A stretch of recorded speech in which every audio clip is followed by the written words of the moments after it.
Thank you. So this is part two. And at any rate, my father was never a man that I looked up to, and I believe that I ever even really loved him because he never gave me any reason to love him. So what I'm saying is that there's so much in my life that I've gone through, and if you're like me in any way and you've gone through this type of upbringing, just with dysfunctional parents and family alone, it's daunting and it has so many far-reaching consequences in your life. But you can begin to heal from it. Um, I grew up in a way where I had no confidence in myself ever, and I attracted the same type of people. And that's the thing that I was told in rehab by this counselor who could sometimes be good and sometimes be a jackass. She told me that and she meant it in general, that you attract these types of people in your life because these are the types of people that um, brought you up. You were hurt by these types of parents, and this is the type of people you attract. And at the time I asked her, how can you just attract people like that? She said, you can. And I learned years later that you attract people like that because they can see it a mile away. Manipulative people and people who have intentions don't have to be particularly smart, charming, you know, have above average intelligence. They're just practiced in knowing how to choose their victims by knowing what signs to look for. And so she was very right, that you do attract those types of people. But the thing is that when you don't realize what you're doing, but when you do learn that in the past these are the types of people that you attracted and how and why you attracted them, it's that moment where it's like, ah, now I see what that person was saying, or now I know what that meant. And just knowing and learning helps you to not let the same things happen again. But there's a difference. You can know something and not be willing to act on it, and then you can get to the point where you're so done and you know it and you're willing to act on it. And that's the point that I got to, where I was finally ready to put my lessons in motion, because it's not just enough to learn the lessons. You have to be willing to change yourself because you can't change others, you know. And that's the thing where I mentioned moments ago, in the first part of this video in the previous vlog about my mother. She makes trouble, and after a lifetime of having had enough of her, I finally, that's the relationship that I finally ended. I told her I wanted nothing ever to do with her again. She's the reason that I've traveled this road. And now I'm on a different journey, a good journey, but I'm a work in progress. At any rate, to this day, she still will not apologize for what happened with her boyfriend, what he did to me when he molested and raped me. But not only that, she still blames me wrongfully for that. And she's very arrogant about it. That, with everything else that she's ever done to abuse and wrong me so severely and so harmfully, I ended the relationship. And that's when she decided to cause some serious problems for me. However, there are people who saw through that. She's my mother, so I've never done anything wrong to her. But I refuse to ever have anything to do with her ever again. And that was approximately since last year.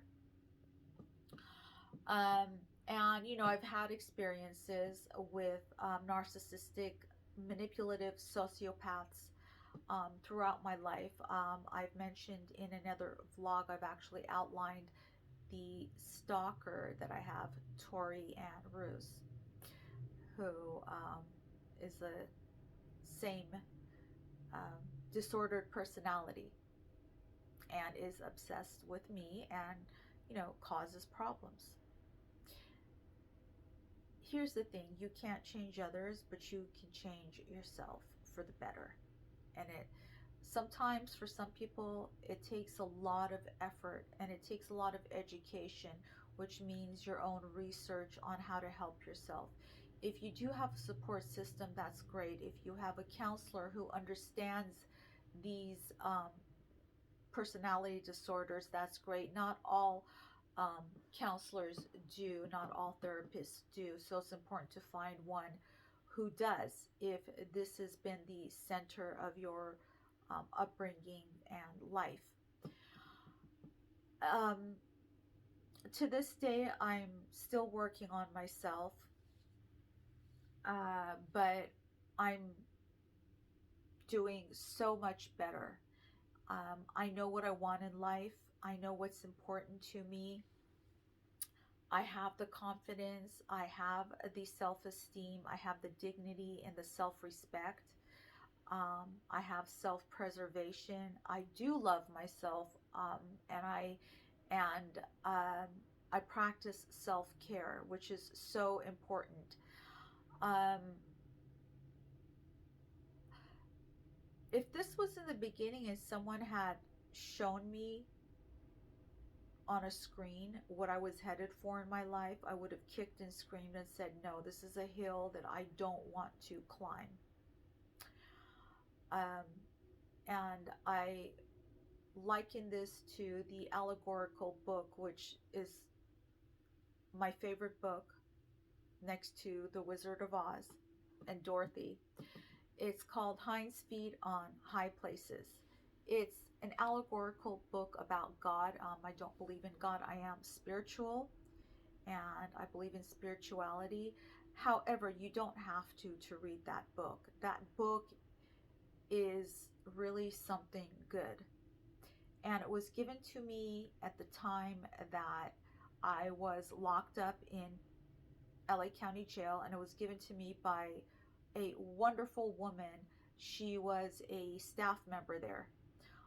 She was not a deputy or a CA. She was a staff member there. And she told me, Tressa, you're so beautiful. You don't belong in here and you really need to see it. You need to see it. It's not about somebody else seeing it, but you need to see it. And she gave me that book. And when I read it, it was such a turnaround. And I really think of that book. But I also think about Dorothy in The Wizard of Oz. At the end, when she was standing there, she asked Glinda, the good witch, well, if this was the lesson that I was supposed to learn, why didn't you tell me in the very beginning so I could go back home then and there? And, well,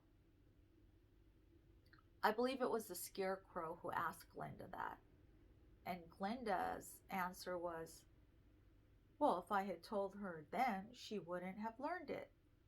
She needed to go through what she went through.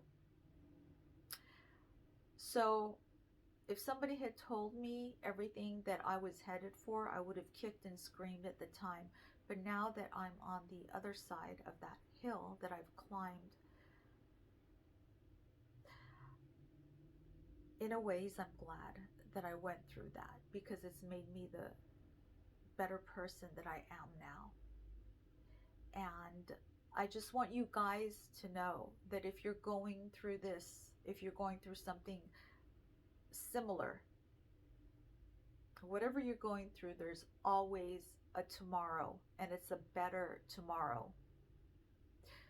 I have my days, I have my nights, but I've become who I want to be, and I have a lot of good plans for the future.